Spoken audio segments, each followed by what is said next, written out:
There's an angry citizen, his voice is getting loud. He's been shaking up the people and he's gonna shake the ground. He says, wake up now, people. Look what they're doing to our town. We gotta wake up now, people. Look what they're doing to our town.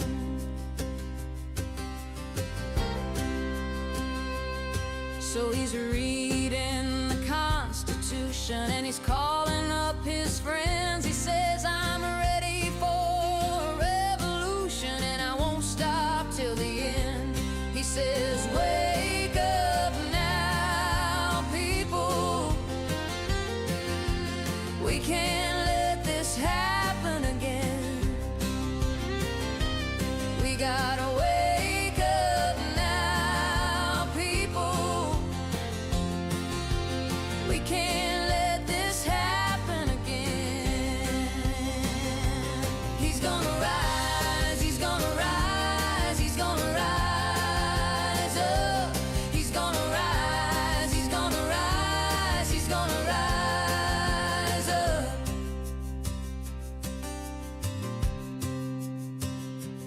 So there's a new king of the country, and he goes by Angry Sea, and he's telling all the people what the government won't let him see. He says, wake up now, people. You can be free like me.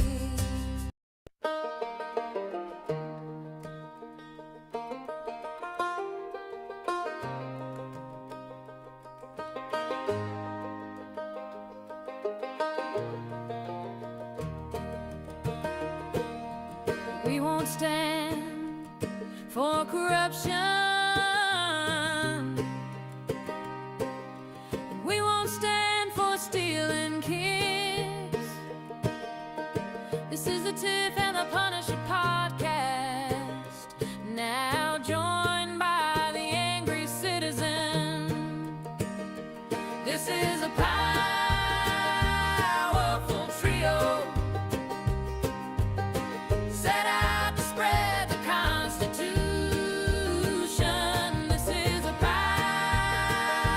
powerful trio, set out to stop the evil CPS.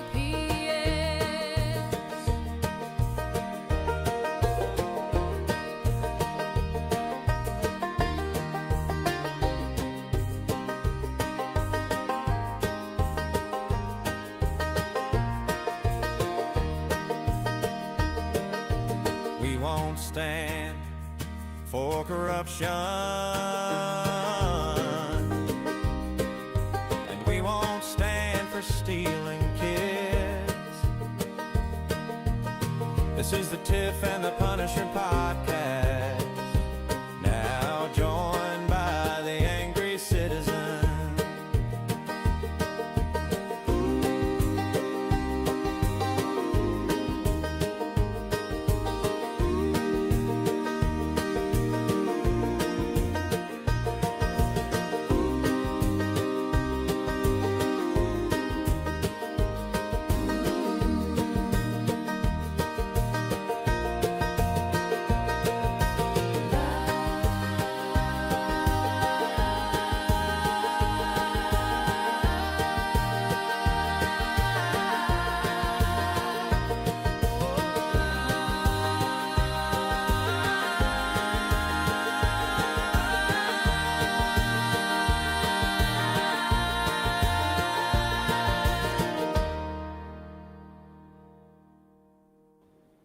All right, there we are. That's the new songs, guys.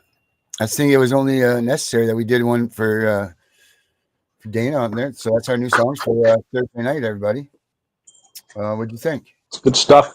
Fantastic, man. I'm speechless. Thank you. Yeah, That's so as good as the logo you made for me. Thank you. Yeah, I try to be good at what I do. You know. You are, my friend. Wow, that's good.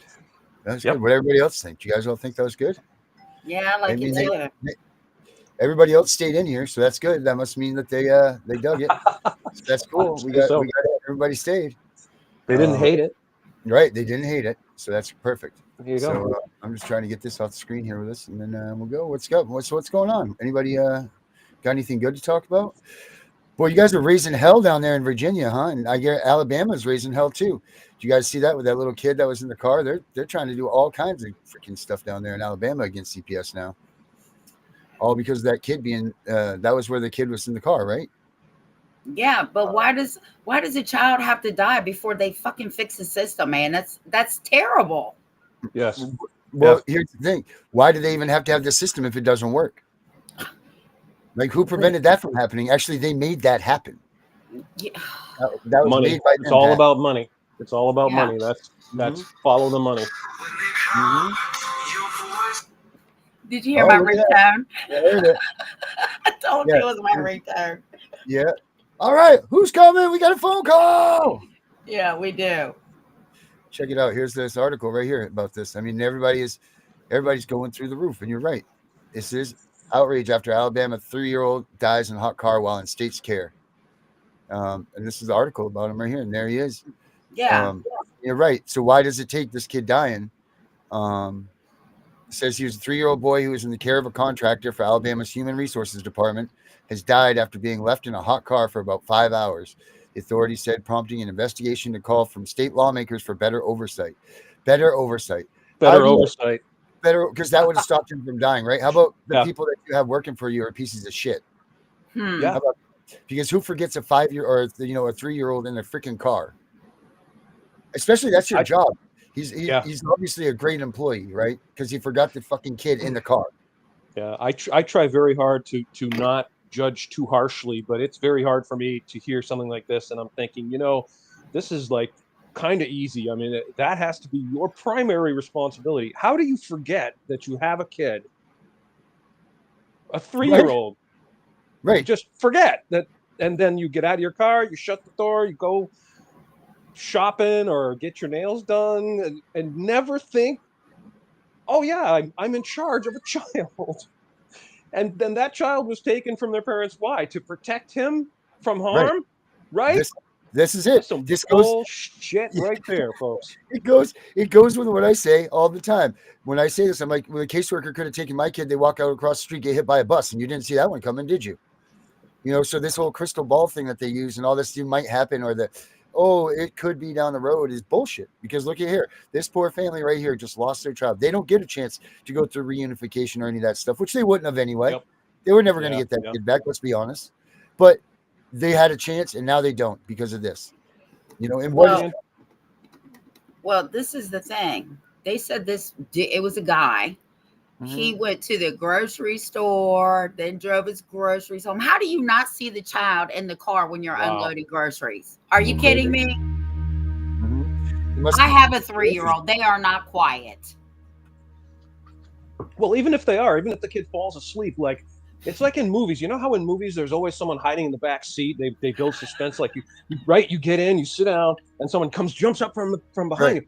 Well, when I get in my car, I see the entire back seat. I literally can't get in my car without seeing the entire cabin of the car. Yep. And a kid in the car is pretty freaking obvious. Look, there's a kid in a car seat. How do you miss that? Right. Oh my God. And it's what we've been loudly proclaiming since day one, since I met you and you met me, which is that this system was put in place supposedly to protect children from harm. It is conspicuously doing exactly the opposite. The evidence is right there. This isn't, like you said, why does it take a child dying? How many children have died in the care of these agents after being kidnapped from their loving families? Well, and yet, that's a good. Here we are. Yeah, that's a good question, because in this meeting that I had in Virginia, they were like, 33% of these children have died. I said, okay, I'm the problem child, but I need to know how many of them died in care or with their parents. And do you know what her answer was to me? I was flabbergasted.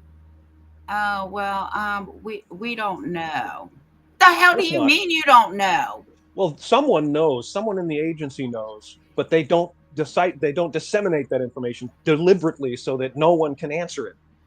Mm. Because no answer, in their minds, no answer is better than any answer, because anything above 0 is unacceptable to a parent, Right. especially to a parent that's had their child kidnapped by these agents that are behaving unconstitutionally.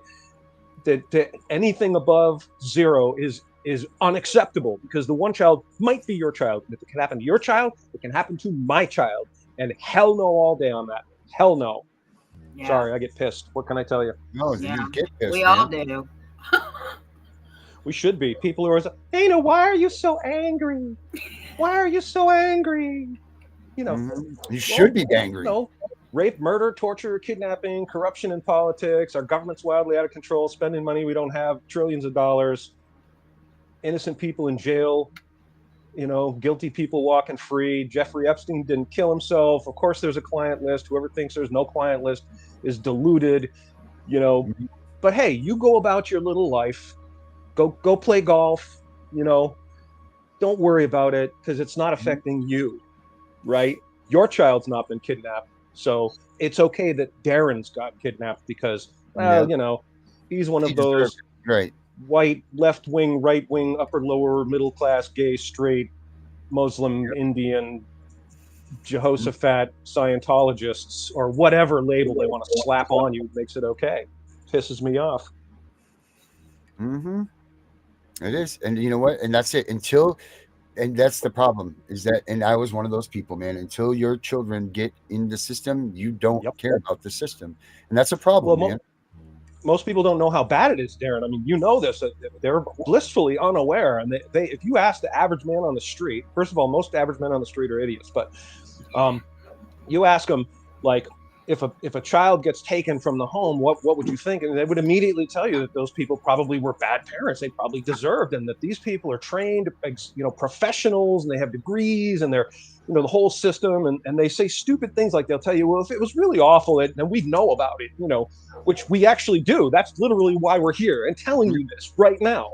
So, they're blind because they want to be blind. It's easier to be blind. And I hate to say it, but most of these people are actually good people, and that's why they're blind, because they can't recognize the reality that their inattention is fueling a system that is causing grievous harm and even death to children, because they couldn't look themselves in the mirror if they faced that reality. So it's easier to just pretend it doesn't exist, and then they can go about their little lives, be happy, play golf, and go to the Y on Sunday and swim a few laps.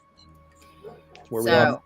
I found 100. I found 100 kids. The one statistic I found is over 100 is what it says. It doesn't have the same thing, but I would say that that's wrong, because I found Maine's rate, and it's 4 this past year in care that they had. So that's 4. So if you do the math there and times that, just be even about it, 4 times 3, that's 200 kids in care have died.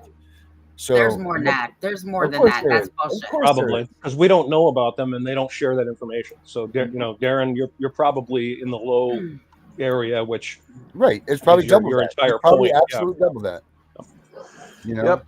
So I just saw this. Go ahead, Tiff. Go ahead. I just saw this this is from a quote from John Locke. The abuse of power starts where knowledge ends. Yep.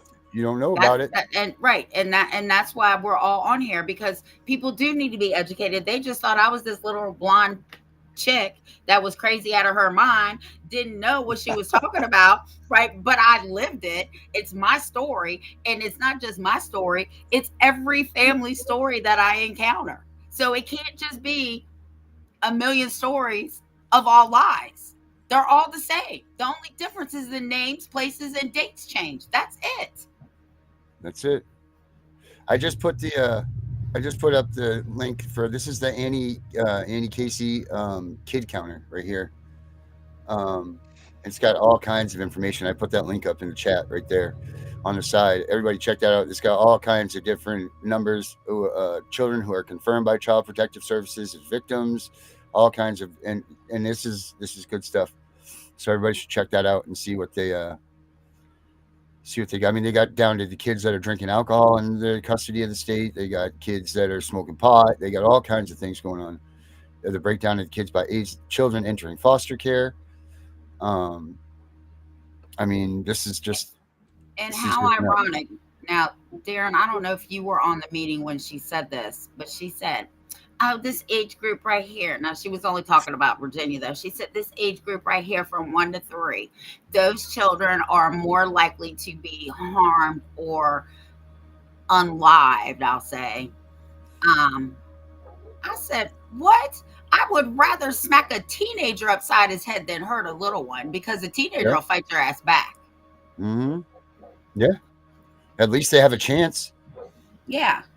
You know, they stand a freaking chance, you know, and that's just. And again, get us back to the core here, folks. And remember the most important point, which is these children were kidnapped, unlawfully kidnapped, on the pretense that they were in danger and that these people were saviors coming in to take them out of danger and protect them. And instead of protecting them, they endangered, abused, and murdered them. And it's disgusting, and it's heinous, and it's evil. And we, the people, need to rise up and make this change. And we have lawful remedies available to us. That's why Darren and I talk about things like affidavits, keeping everything in writing. Every time you deal with any so-called official, any agent, and remember, agents have no authority, folks. I'm telling you, this is absolutely true. You know, prove me wrong. If you think I'm wrong, prove me wrong. Show me how they have authority. They don't. They got delegated authority that the delegator did not have within their authority to delegate. So basically, the person saying, I give you, like me giving you permission to rob Darren's house. You say, I don't have the authority to give you permission to rob Darren's house. Right. So remember that. But mostly remember that the entire premise is literally backwards. They take them from loving homes and put them in dangerous situations.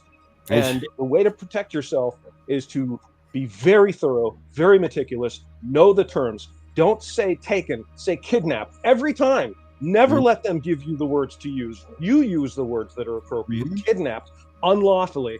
And kidnapping is a felony. And they might ignore you. That's what tyrants do. They might they'll think, well, I know that it's unlawful. You're crazy. You're just a crazy person. Or they'll pretend it is. They'll say, no, you're wrong. I do have the authority, and here I go. Okay. But you can't not do it just because they might counter what you do. That's where you start every time.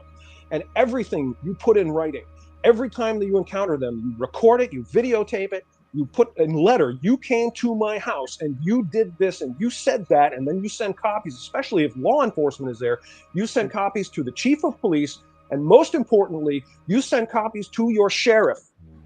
And you tell that sheriff you were elected to protect my God-given and constitutionally protected rights.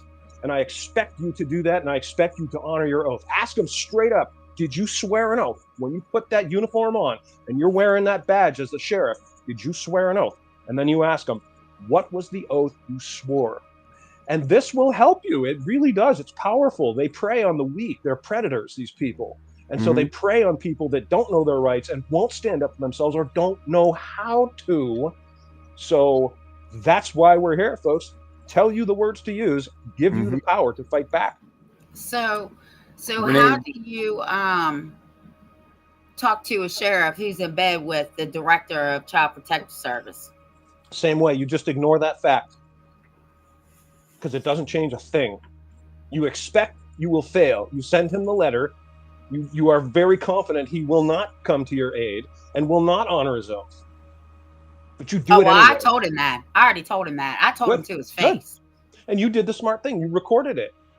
Oh, See? Yeah. When they're being recorded, guess what? They tend to behave a little more lawfully when they know they're being recorded because they know they might be held accountable. That's the key. That's why you record it. You let them know you're recording it. That's why you put it in writing. Because if it's in writing, they can't say that didn't happen unless they specifically refute your claim. So you say, you came to my house and you did this, and they say, no, that didn't happen. Well, if you're just saying it, that's one thing. But if it's in writing in front of them, that's a whole different story. That's why you do it. These are powerful tools. There's no guarantee of success. But if you want the best chance of success, these are the things you have to do. And if you have a corrupt system, then you're facing your David versus Goliath. But remember how that ended. Yeah. David won. That's what I'm saying. You know why? I'll tell you why. I'm not a Christian, by the way, folks, just to preface this story, but it's a fascinating story. I love it. So David is a shepherd. He's out there, watching the sheep. Shepherds use slings, and for those of you who are unaware of this, a sling is a freaking deadly weapon in the hands of a competent marksman. Yeah. You get a big old rock just whistling around at almost like sublight speed or whatever. Let that puppy go, and when you do it enough, you get very good at aiming it. Okay, so David's out there hanging out all day long. There's nothing better to do, and he decides he's going to develop the sling. He says, my brother gave me this sling. It's pretty cool. Maybe if I extended the lead a little bit and made him some stronger. So he's doing this because he's got time on his hands, right? Plus the wolves are always out there, skirting around looking for an opportunity to take out a sheep. So you got to be on vigilant all the time, watching for this. So he starts developing the sling, and he develops a sling that actually is much more effective and starts just wailing on the wolves. And the wolves just don't even show themselves. They don't even lurk at the outskirts because they know that the long range melon ball sized rock is on its way at freaking supersonic speed. And he saw what happened to the last wolf that poked his head up. So he's staying back, right? So then along comes the army of the invaders with their giant titanic champion of death. No one can take him because everyone thinks the way you fight is you pull out your sword and you get out there and you hack him, in battle. And this guy is impenetrable. He's huge. He's armored. He's a terror. He lives to fight. No one can take him out. And David thinks to himself, that big, ponderous, slow-moving armored dude would go down like a sack of potatoes if I landed a rock right the fuck in the center of his forehead. Excuse my French. And he's boldly confident. He knows. And he's a man of God. He knows God is with him. He knows his cause is righteous. So he builds himself the sling of death, the 6-foot-long, triple-corded leather sling of almighty death. And he gets himself some smooth, giant-sized rocks and puts them in a bag, and he goes out there and he calmly puts the bag down and he gets out the sling. And of course, all of the men on the invading army are laughing, and Goliath is just like, this is a joke. He's not even taking this serious. Like, you're a madman. This pea-sized kid comes out with a leather sling, right? So then he loads himself up a big old rock, and he picks up that thing with both hands and he starts whipping it around. Okay, a la Olympic style, hammer throw. And Goliath all of a sudden realizes what's going on. He realizes, oh my God, I am in trouble. That thing is going to come at me, and it is huge. And he hears the whistle of the power of this thing, and he knows. So he starts charging on forward. Too late. That thing comes out and slam right smack in the forehead. And no matter how big, bad, and nasty you might be, let me tell you, you get a fist-sized rock coming at you at about 200 miles an hour right in the middle of your forehead. Bing. And according to the biblical story, this is more or less how it went. David rushes out. They didn't kill him, supposedly, which, you can see him just, right. And of course, not expecting this. He's never been defeated. He's never had anyone even come against him who stood the slightest hint of a chance against him. And so David runs up, grabs his sword, hacks his head up, and boom, case closed. Mm-hmm. And that's what we need to do. That's it. What we're going to do. That's what we're going to do. We quote the law. We quote the Constitution. Mm-hmm. Renee had a question. I said put the link up here for her to pop in with us. She hasn't popped in yet. Either that or Renee, just go ahead and hit us away with your question. Or ask if you have a question. Yeah. I did want to arrest John. Asked me a question. Angry citizen. Were you there when Warren Sapp was in City Hall public meeting, protest for free speech? No, that was not me. So sorry. I wish I had been. Yes. Wouldn't that be so? We need maybe another angry citizen. We should all be angry citizens, right? Right. Oh, maybe that should be the T-shirt. We are all angry citizens. I love that. Yeah. I'd buy one. Yes, sir. I'd buy one with just the logo on it because it's badass. I love that logo. That's the freaking feat of genius. Yes, it is. But you got to put his face on it. Oh, I got it. You haven't seen this cartoon? Yeah, I have seen it. That's why I said when you do the T-shirt, you got to put his face on it. Mm-hmm. The cartoon itself is all it's necessary. It does not need my face. Trust me. Renee's in the house. All right, we got Renee in here. Hey, Renee. I had no clue that you sent it. Sorry, we were driving. What's your question?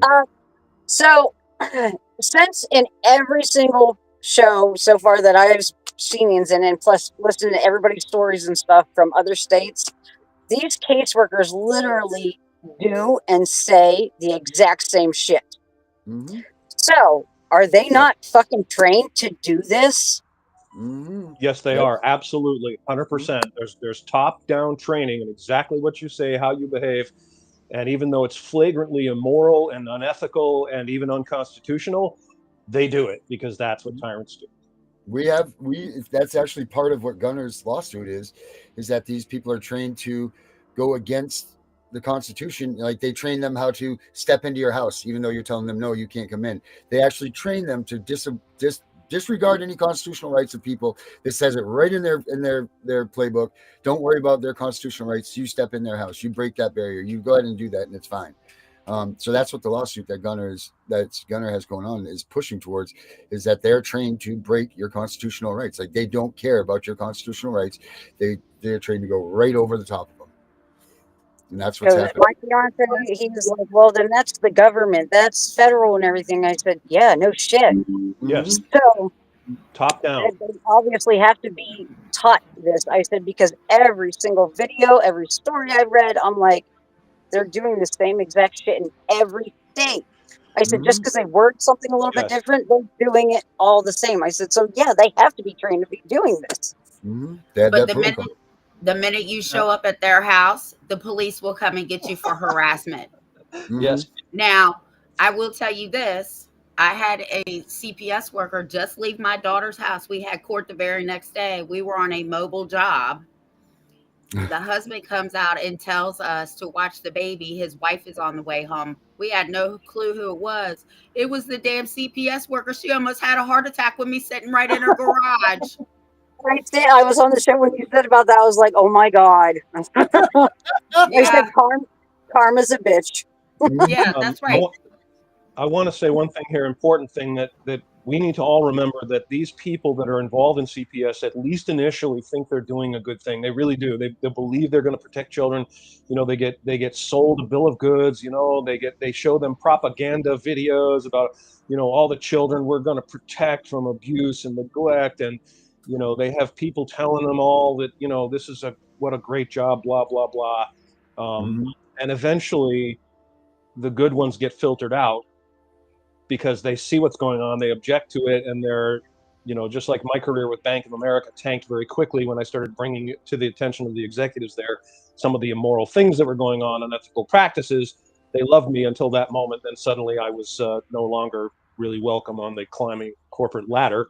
And that's what happens to these people. They get in there, they start saying, hey, this is wrong. You know, we shouldn't do this. We can't do this. You know, they see the harm and they object, and they are isolated and ostracized, and either they get fired for some pretense or whatever, or they quit because they just can't stand going to work. So you're left with this pool of really shitty people that kind of enjoy passively endorsing this entire process, which they know is not right and unconstitutional, but they all pretend it makes sense and that they have the authority because that's their nature.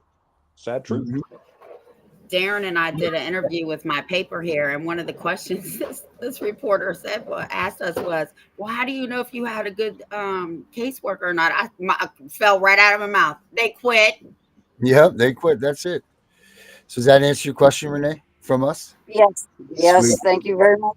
Yeah, and I'll get with you this week. Renee. We'll schedule you to get on here so we can tell you your story. All right. All right. Thanks. Sweet, Renee. Thank you very much. God bless, Renee. All right. That was great. Good stuff. Danielle's out there. What's up, Danielle? Yeah, so that's it. You know, that's the thing that's with Gunner's lawsuit, is they are literally trained to break and disregard your constitutional rights.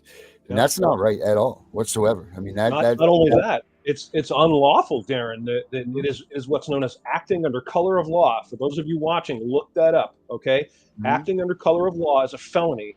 If you are deprived of your God-given and constitutionally protected rights by an elected servant or any agent or any employee of any agency, deliberately, and while they are using the law as their excuse, claiming they're acting lawfully when in fact they are not, it is deprivation of rights under color of law. It is a felony, and it's even punishable by, this sounds extreme, but it's true, it's punishable by death if injury or death results from this. So if they arrest you unlawfully and you are killed, like that guy was being taken somewhere in, I think it was New York, in police custody, and he got bounced around the back of the truck and broke his neck and was paralyzed, or maybe even died. I don't remember. That's what I'm talking about. So when these people come to your house, tell them that too. Say, if you kidnap my child, you are acting under color of law. That is a felony. And look that up and memorize it, because words have power. Mm-hmm. Oh, and they can be held accountable too. Even though all these things are in the past, they can still be held accountable. Yeah, because there's no statute of limitations on that. Exactly. I was in a meeting one time with the county attorney. He just so happened to be there because the lady we were supposed to meet with got scared. But anyway, he was the county attorney and he was sitting right beside me, and I'm talking to the director of CPS, and he goes, well, why wouldn't you want to talk to CPS? I looked at him and I was like, you're the county attorney? He said, yeah, sometimes I give them advice. I just looked at him and did just like this. You're the county attorney? I mean, are you kidding me? You're the county attorney. Why wouldn't you want to talk to CPS? Why would you want to talk to CPS? Yeah, don't even give them the time of day. Get off my property. I got nothing to say to you. Get off my property. That's it. And I'm recording you. And call the sheriff. Say this man showed up. This woman showed up. Some agent. I don't know them. I've never seen them before. They're claiming authority they don't have. I want them to leave me the hell alone. Hey, Henry, there is data on that. I'll put it to you this way. We had someone on that was telling us that the data is more, there are more people that come out of CPS custody that do what you had just said there than there are that are soldiers that came back from being overseas. Yeah. So if that tells you anything, there's more people coming out of CPS care that unalive themselves than that do soldiers that come back from war. It's crazy. Absolutely crazy. Can you imagine? I mean, anyone, Darren, you especially, imagine the trauma of being a child, having strangers show up, grab you, and haul you away from your parents, the only home you've known your entire life, and then put you in a home with random strange people. Right. Even if those were good people, it would still be a horrible. Of course, horrifying. And then sitting there and waiting. Imagine you're waiting for your parents to come and rescue you. Bad people. Yes. Right. And they don't come. And the way that must demoralize a child, the way that it must just break a person's soul, their heart, their everything, just knowing that they're waiting there for their protector. And this is why it's so hard to be a father after this happens. If you get your kids back, how are you going to feel like that big bad man ever again to that child? You can't. There's no way that you can feel like big tough daddy to them, because you, in your mindset, you allowed this to happen. Like this, you couldn't stop this, even though it's not your fault. There's nothing you could have been done short of shooting them and killing them to get them to stop what they were doing, in which case you would have gone to jail. So you had or been killed. And that's the irony. Right. You could act lawfully to defend yourself. Okay. Mm-hmm. And if someone's trying to kidnap your child, you have every right to use violence to injure or kill anyone that's trying to kidnap your child. And you are acting lawfully in self-defense, but you will be the one who will end up in jail or dead. The police will shoot you and say you were resisting arrest or posing a threat to them, and you'll be dead, and no one will care that you were acting lawfully and the police were acting under color of law. Right. And then everything that you just did doesn't matter anyway, because that's just going to be swept under the rug, and you're going to be some other crazy guy that, you'll be look at that guy in Maine. Look at the guy in Maine that went out there and shot up the whole place. That was all about them taking his kid, but they don't ever talk about that. They don't ever talk about how they stripped him of his parental rights, and that was him going to get that convention of all the people together at the bowling alley. That wasn't random people. He did that. That was a whole targeted system that he went and shot. Now, granted, there were civilians that did get hurt, but the people that he targeted in that bowling alley were people that were involved in taking his child from him. That's what took place there. That, the big last year, 2 years ago. But you're never going to hear that stuff. You're going to hear a crazy veteran that lost his shit when he went to war and yada, yada, yada, and this and that. But everything that he did was a strategically planned move that he did because they took his freaking kids from him. And that's what that was about. But you don't hear that. They're not going to tell you that. Nope. Because they don't want parents like us that have had their kids taken. They don't want to be like, whoa, wait a minute. Maybe it's time. Because I'm surprised that half these caseworkers are already unalived anyway. Like, how are these people? How are we look at a buddy of mine was over here yesterday showing me videos as I'm trying to work on a song and stuff, and he's showing me like the kimono dragon eating a zebra and all this stuff, and he's showing me this, and I'm like, dude, I don't really care. But then I was sitting, I'm like, all of a sudden it clicked in my head. He's showing me what happens when animals attack other animals and they come to their nest. That's what he's showing me. At first, I'm like, what the hell is it? You know, it's stupid. But what he was showing me was these little animals that will stop at nothing to make sure that the bears don't get their whatever, or the, you know, the lions or the tigers. We are the only species of animal that does nothing when they come to take our kids away. Every other species will go to death to stop them from doing and taking their animals, everything that they can in their power. They will die before that. But we as humans do not do that. Go ahead. You got a badge. You say that you have the authority to take my kid. Take my kid, please. You know, so what they don't want us to get, you know, together. And I think that's a lot of this too. Why we don't get you don't get a solid group of people fighting CPS, and because they put people in between that to make sure that that doesn't happen.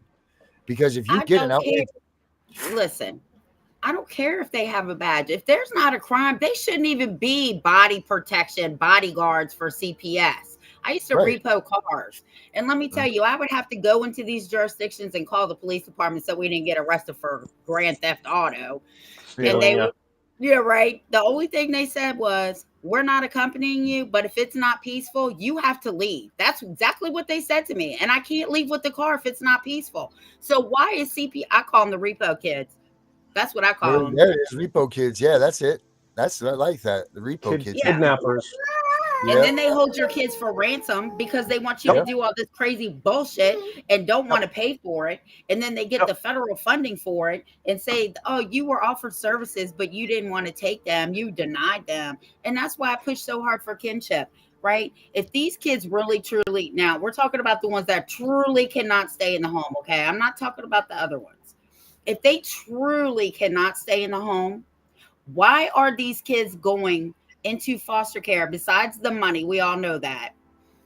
Why can't grandma, aunt, uncle, Aunt Susie that lives in Colorado come and get this child? Because you're doing less damage. You're already traumatizing them. Put them with people they know. yeah.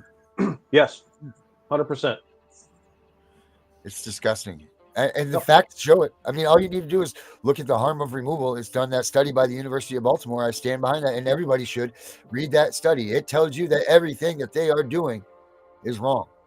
Everything that they are doing is wrong by removing it. Even children that are abused, this destroys them too.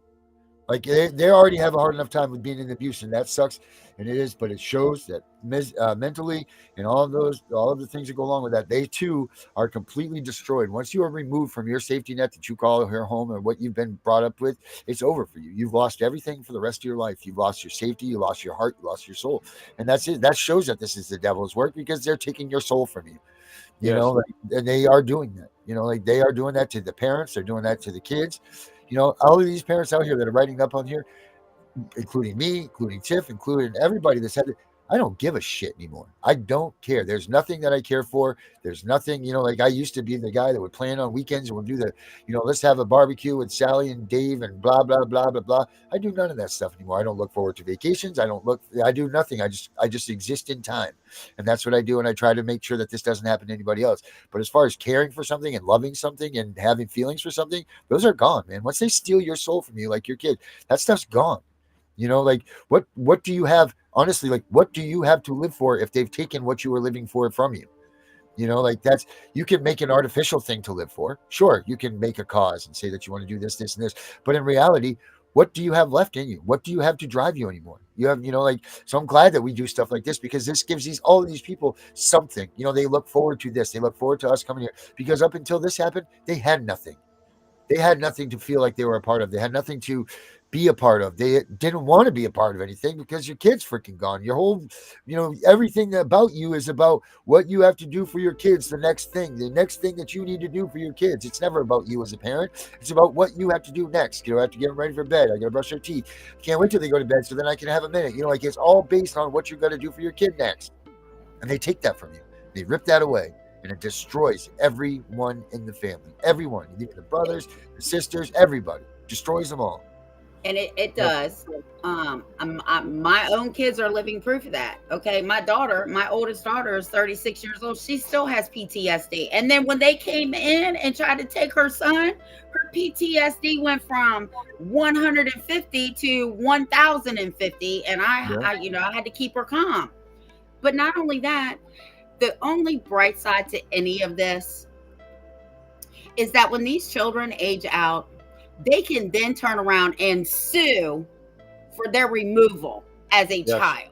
Yes, and should demand that everyone involved be charged with deprivation of rights under color of law and prosecuted.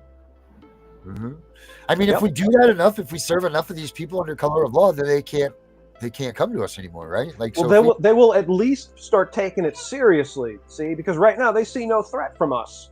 See, they'll do whatever they want, and then they do it, they get away with it. And even this poor little boy that was murdered from being left in the hot car. Do you think that this person that did this is going to be charged with a crime? Nope. And that is unacceptable. Unfucking acceptable. That person is a murderer. Oh, I should not swear. There's a little child in the room. Okay. Gosh darn it, gee whiz williker. I'm upset. I'm his grandmother, so gosh darn. It's okay. I'm really, really upset. He can't hear you anyway. Dang it, darn it. Oh, yeah, she's in her head, man. Okay, good. I try really hard not to swear, but man, it's so difficult. I get so angry, and again, they go, "Why are you angry, Dana? Why are you so angry? Be happy." Right. Just like Danielle says, things that she used to find fun and happy are nothing to her now. Everything. Your world changes. Your world changes. Like there's not. Dana, check this out. I don't know if you've kept up with things. So the other day, I got an email from Donald Trump. Right. I got an email thanking me for doing what we did. Of course, it's a generic, whatever from the White House. Maybe it is. Maybe it's not. Who cares? But I got one, and it was for the podcast. Dear Mr. President, or happy birthday, Mr. President, whatever, the one that all of us got together and we sent a message to Donald Trump. So what I did was, I'm like, you know what? This isn't for me. This is for everybody that's a part of this. Everybody, like this is about all of us together, right? So I put this big, nice post up on Facebook. I said, this is for everybody that watches our show, everybody that works on our show, everybody that the people that haven't made it in this fight, all of these people. And I gave it to everybody out there. And this bitch sends me a message saying that I stole it from her website and that she was going to sue me. So I, instead of being cool about things and being like, hey, I did this, which I didn't steal it from her. I absolutely did not, nor would I do anything like that, because I took that very seriously, that Donald Trump did this, and I took it very serious to give it to everybody else. Like that meant something from me to everybody. I can't give anybody anything anymore. You know what I mean? But I could give them that, everybody that little piece of that happiness. And this woman was such an asshole and was like, I'm going to sue you if you don't take that down. You stole this from me and blah, blah, blah, blah, blah. Went off, man. And to see the amount of people that came to the rescue of that was awesome. I mean, that took that thread to a whole new level. And I hope that lady realizes that she shouldn't fuck around with us. And that was a proven fact after that. So that was a really cool feeling. But the fact that this woman just didn't even think twice about coming in there and attacking what it meant to so many others is disgusting. And that's what these people are. This is these people, man. That wasn't what I meant when I first told you. I don't even remember what the point of my story was at the beginning of that, but that's where it went to. So that's we were talking about the letter you got back from the White House, and good on you for that. It was and that's what it was towards, and that's what I wanted to say that about that woman. I wanted you to tell you that woman completely came in and sideswiped and started attacking Tiff, started attacking everybody in there that was coming to or even had anything to do with me, calling us Nazis and this, that, and the other. Like it was just crazy, man. Yeah. We all get them. I mean, they're called trolls for a reason. They're people that they're just filled with hate, and they're no matter what you do or say, they're going to find some horrible thing to say to you and accuse you of something because they're filled with hate. And I'm usually pretty good at ignoring them, but occasionally I just can't help it, and I just launch on one of them and go off. And I've done that recently a few times, and it was a friend of mine that posted something that was very sincere and heartfelt, and some troll came on and was being a total dick, and I freaking unloaded on her, man. I ripped her to shreds. And you know how I do it is I use facts and truth, and they got nothing to say. And you remember my friend Scott Shara, who had his daughter murdered in a hospital. You do ouramazinggrace.net, you can see the story. This man brought his daughter to the hospital because she was supposedly not getting enough oxygen or something. They measured like oxygen levels or something, and hers weren't like awful, but they had been told, this was during the scamdemic, and they'd been told that if it's lower than X, you should bring her to the hospital. She was fine. She just was, sick. She had like a cold. So they brought her in, and long story short, they basically kidnapped her. They threatened him with arrest if he stayed there. He wasn't allowed to stay with her, and then they issued a DNR, do not resuscitate order on her, despite the fact that he and his wife had told them many times no. They kept asking him, well, we want to put a DNR on her, you should put a DNR on her, and they kept saying no. They wanted to put her on a respirator, and Scott and his wife were saying no, they didn't want that, and eventually they gave her a lethal combination of drugs, and she died. And she died. They were on the phone with the hospital staff begging them to help this girl as she was dying, and they were saying to the parents, these are this girl's parents, they were saying, she's DNR. And Scott was yelling at them, no, she's not. Please help her. They let her die. And Scott sued the hospital. And unfortunately, the idiots in the jury decided that the hospital had done nothing wrong, even though it was very clearly documented that they had. And Scott posted something on Facebook, and I commented on the post, and someone came along and they started saying something about how he was crazy and he was harassing the poor hospital staff. And Darren, I lost my shit. And I went in there and I ripped this troll to shreds. And I try not to, but you know what? Sometimes you got to do it, because the people watching are the ones you're helping. The people that see these idiotic claims and start thinking, well, maybe Darren is crazy. Maybe Tiff is crazy. Maybe they are wrong. And someone comes in and says, no, you're the one who's wrong. And here's why. Because remember, I said this many times, the truth is the sword of God, dude. It is so powerful. You just speak a truth. And like someone said, he's crazy. These people are crazy. And I said, Scott is a personal friend of mine. He's been here to Maine at his own expense to speak to a crowd of people because I invited him. He took time out of his day to do this. He has clearly documented every single thing, every single complaint in cold, hard, factual terms, and has never, ever at any point exhibited any behavior that could be considered insane. So your accusation is bullshit. It's just you throwing mud, slinging mud, because you got nothing. You got no facts, no evidence to back you up. You're just a sad, pathetic little loser troll. And I felt better. Hey. Tonight, he's screaming because he's tired. Tonight on Facebook, somebody went to attack Claire, right? Well, I can't believe somebody that doesn't know you would falsify your drug test. Here I go. Well, why don't you send me your address so I can send CPS to your house and see how you like it and see what they do to you? Of course, I didn't get a response. Well, not to mention that the claim itself is absurd. Someone you don't know would falsify a drug test. Why does the fact that you don't know them mean they wouldn't do that? How is that logical? It's irrational. We had a woman, remember that woman? Only someone you know would do that, Tiff. A person you don't know would never do that, obviously. Right. Yeah, but we had a woman on here one time that said, what do I tell people when they say that, remember, she said, what do I tell my coworkers when they think that what I'm talking about is nonsense or it's whacked or whatever it was? And I'm like, tell them that you'll have CPS come to their house. Just call CPS on them. That's what you need to do. Like if they think that your story is dramatic, that's what it was. She said that what I was saying was dramatic. Yeah, it's dramatic. They stole your fucking kids. Yeah. Of course it is. But yeah, call CPS and tell them that you had CPS come to your house, and we'll see what their story changes. It's just because ridiculous. it doesn't matter to anybody until it happens to them. That's just it. They will never understand unless it happens to them. Never. That is the truth. And we're all crazy. Okay. Anybody that's had a CPS case, we're all crazy. We were bad parents. Yes.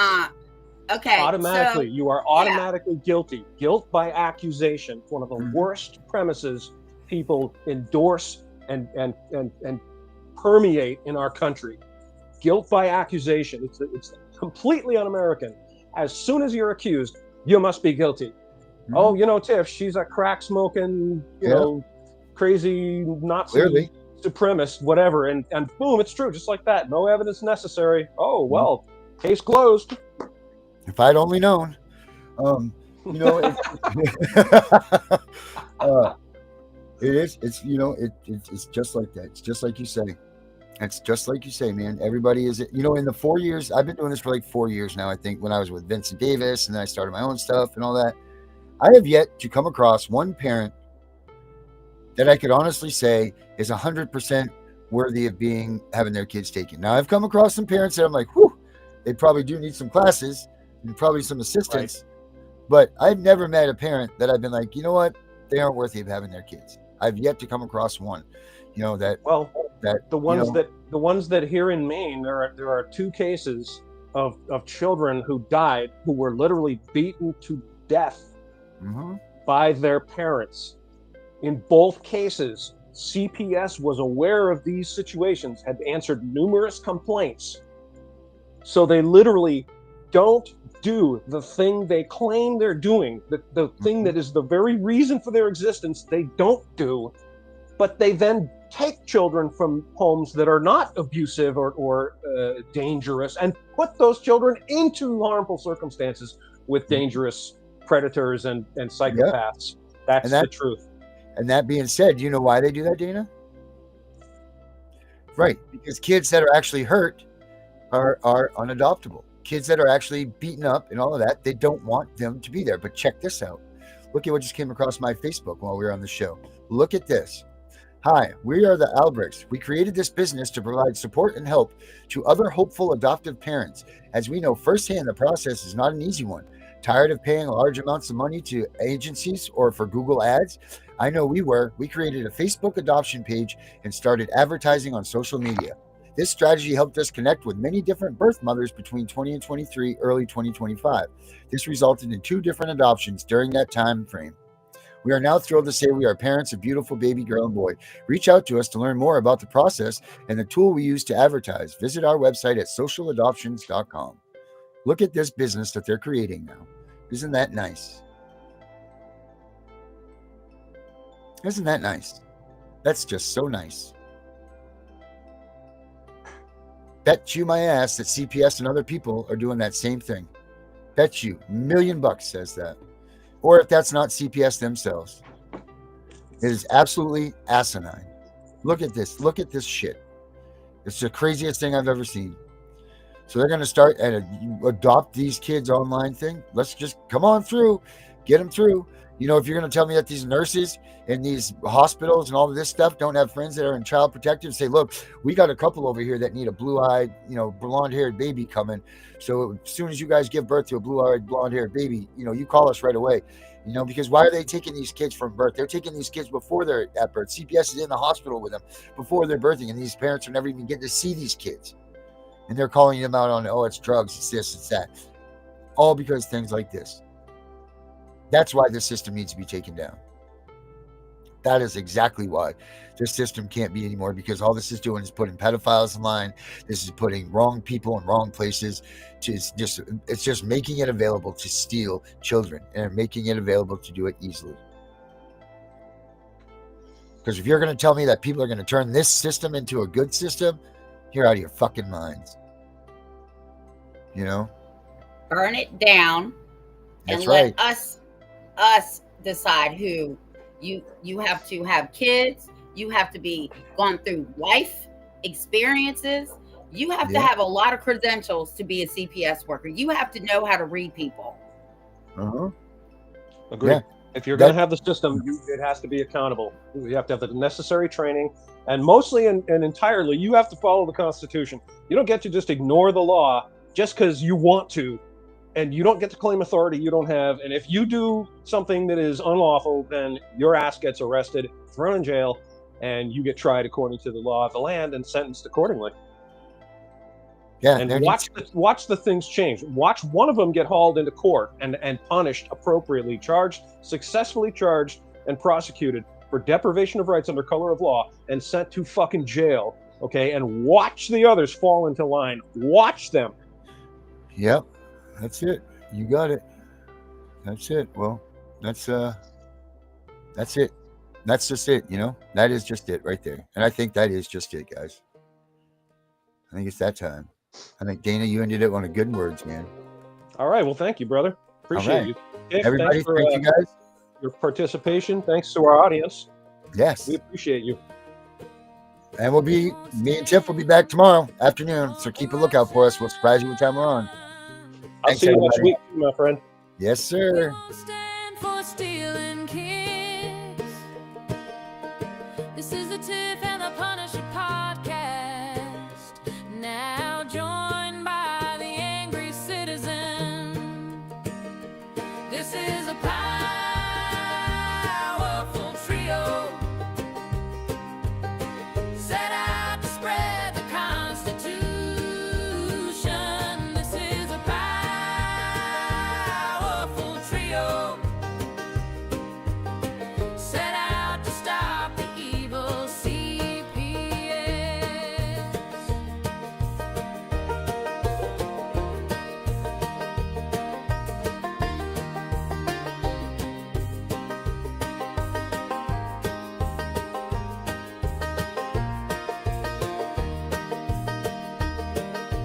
We won't stand for corruption,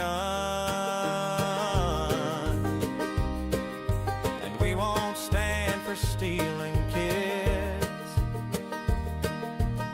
This is the Tiff and the Punisher podcast.